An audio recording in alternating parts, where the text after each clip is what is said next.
Hi, Professor. What's your idea of chemistry? My idea of chemistry, for me, chemistry is everywhere.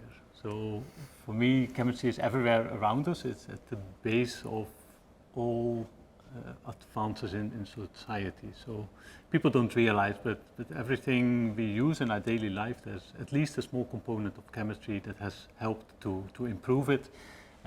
Maybe just a small example where people don't really realize the impact of chemistry is in building houses. So if you think about building a skyscraper, as concrete that's being pumped up into the air.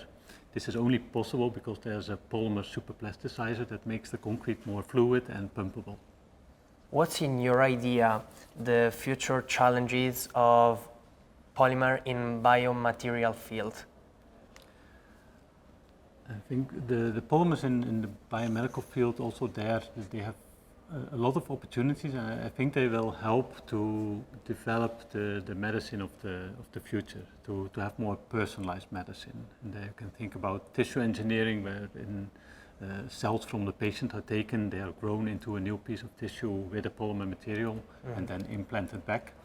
But also to have targeted therapies to avoid the side effects, for example, from chemotherapy. Could you give some advices for young scientists, young chemists? So, as a young scientist and chemist, I think it's important to remain critical and creative.